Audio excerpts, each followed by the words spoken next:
If you're a coach, consultant, author, expert, trainer, and someone who gets paid to share your wisdom, knowledge, and expertise with other people, then what I want to share with you today is the most valuable skill set or the most valuable technique that you can learn in order to actually get the clients that you need in order to help them and provide them with the results that you can provide for them.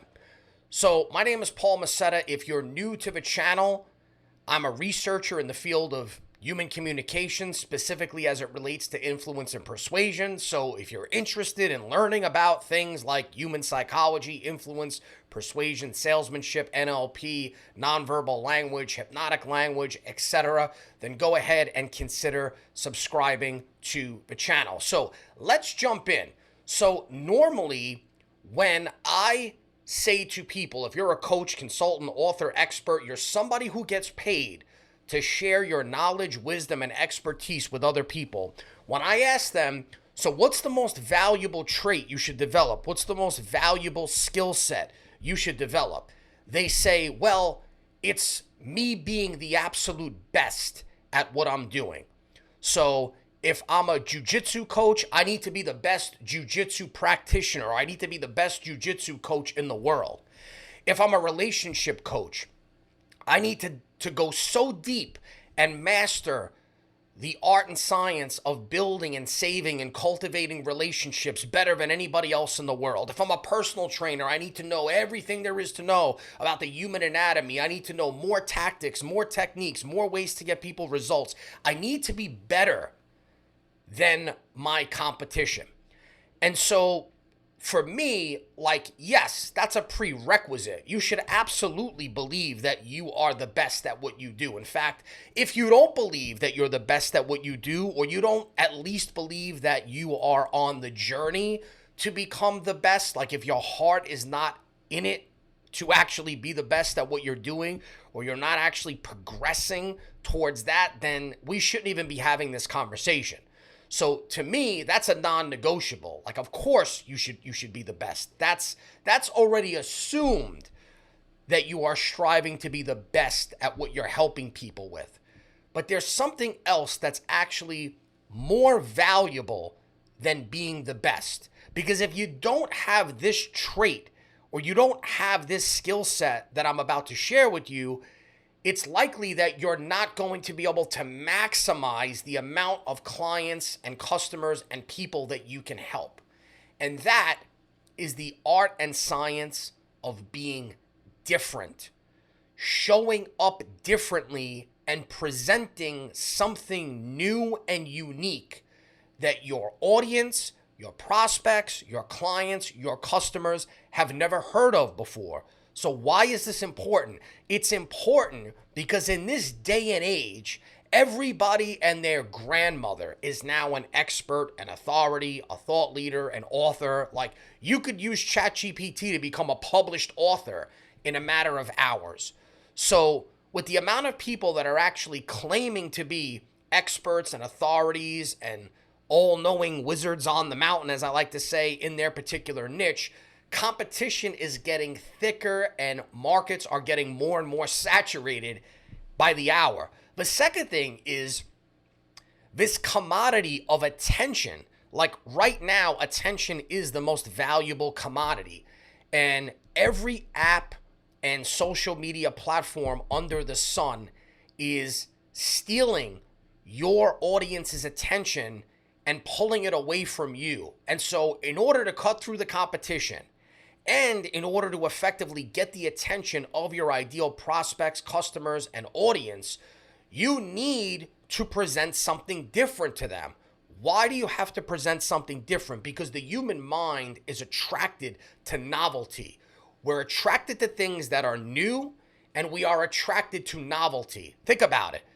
When you want an iPhone, do you go back and buy the iPhone from 2 or 3 years ago? No. The average person actually gets online the night before the iPhone comes out. They don't even know half the features that are going to be on it, but they just know that they want it because it's new. When you buy a new car, Do you want the car with the technology from 3 years ago, or do you want the car with the latest and greatest technology? Obviously, it's the latter, right? And the reason for that is because the human mind is attracted to things that are new, and what gets our attention are things that are different. So if you're showing up, regardless of how knowledgeable, how much wisdom you might have, how much you know about a specific topic, but if you're showing up and just saying the same things that everybody else is saying, then you're not going to wind up attracting the attention that you need. You're not going to wind up engaging your ideal customers. And what's going to happen is they're just going to categorize you in that category of being the same as everyone else. So you need to be able to stand out and present something different. So how exactly do you do that? So you do that. There are lots of different ways you could do it. The way that I do it is specifically through storytelling. So I help business owners create powerful brand stories that help them separate themselves from the competition by showing and telling a story that demonstrates how and why their methodology is different and superior to their competitors. And so how do we differentiate? So the most effective way that I've found to differentiate is through something called the problem solution paradigm. So realize that the only two reasons people are going to buy from you, if you're an authority, an expert, an author, someone who gets paid to share knowledge and wisdom, they're only going to spend money with you for one of two reasons. Either A, you could solve a problem for them, or B, you could fulfill a desire for them. That's it. So either A, they got a problem, they got debilitating back pain, or they got crippling anxiety, and you can help them get rid of that problem, or they want to improve their golf swing. They want to get better at jiu-jitsu. They want to learn how to speak Spanish fluently. They want to learn how to play the guitar. It's an unfulfilled desire that you can help them with. Well, there's a reason why they haven't either solved that problem or fulfilled that desire. It's because they have a problem. There's a problem with them achieving this state that they're trying to get to. And so what they have are preconceived notions, thoughts, beliefs, and outlooks on this problem.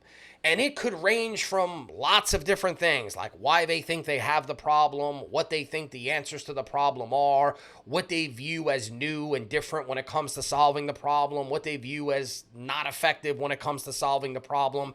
And so for you to show up differently, what you have to change is the problem solution paradigm. You need to reframe the way the prospect thinks and sees the problem, and then as a result, the way that they see the solution.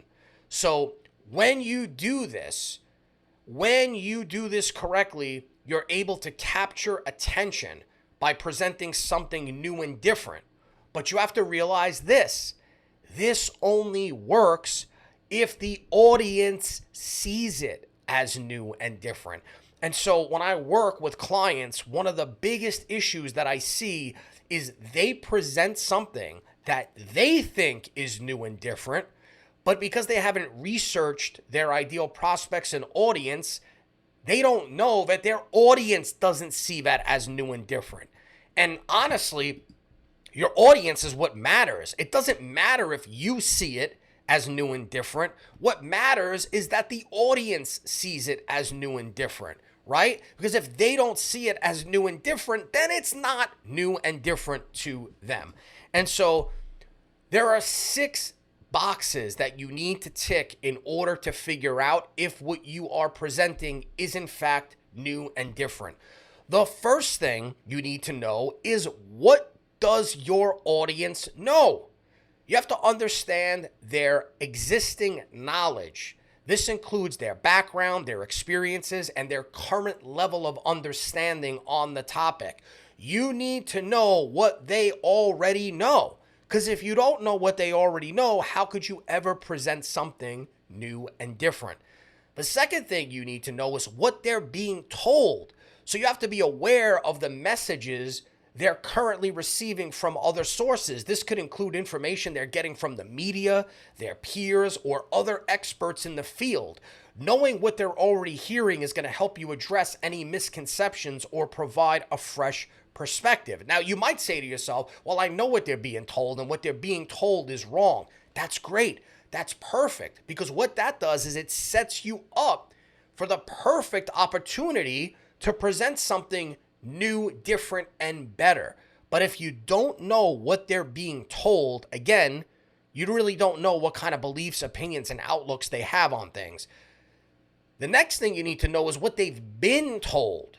So you got to consider their past experiences and their preconceptions. You got to understand what they've been told in the past, because this can shape their beliefs and attitudes. Addressing their previous knowledge and experiences can help you build a stronger connection and guide them toward a new understanding.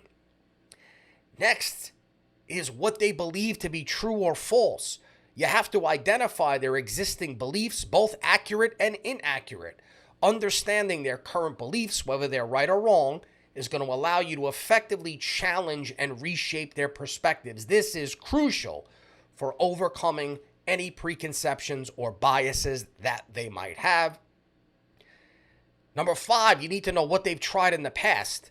You got to be aware of any previous attempts or solutions they've explored. This can help you understand their mindset and tailor your approach to build on their past experiences rather than starting from scratch. Because again, if you're trying to present something that you think is new and different, but your prospects or your audience has already tried that in the past, or they've tried something similar, that they're now categorizing your thing as, they're like, oh, I know what this is. This is the keto diet. Oh, I know what this is. This is calorie restriction.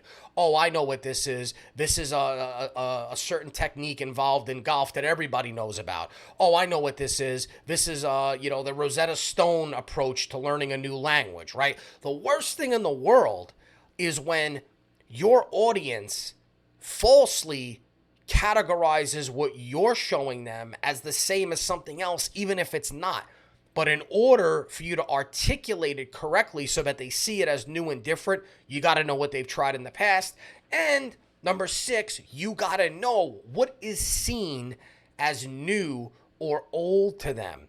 So you got to assess what information or ideas are truly new and innovative to your audience versus what they may perceive as old or familiar. This is going to allow you to emphasize the unique and valuable aspects of your message while also acknowledging and addressing any preconceptions they may have. So in every market, there are things, there's something that happens called market sophistication, which is how sophisticated or educated the people in the market become as it relates to a certain topic. And what happens is the majority of them will start to see things that were once new as old to them. So for example, in the weight loss community, 6-7 years ago, the ketogenic diet was new to them.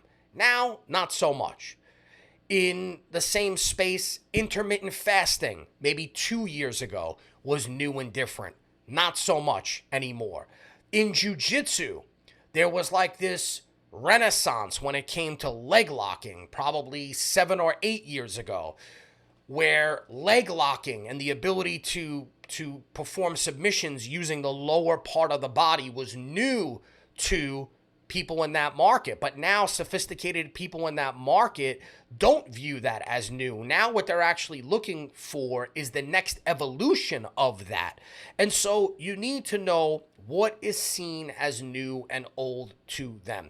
So you really need to sit down and you got to tick these 6 boxes. What do they know? What are they being told? What have they been told? What do they believe to be true or false? What have they tried in the past?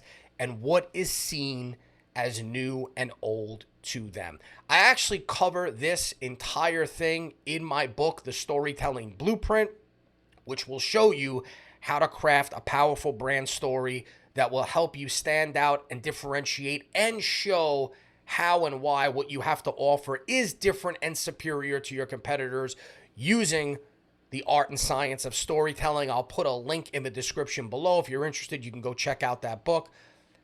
And if you enjoyed this video, leave me a comment, give it a like, and make sure you subscribe to the channel so you get updated when I release more videos like this.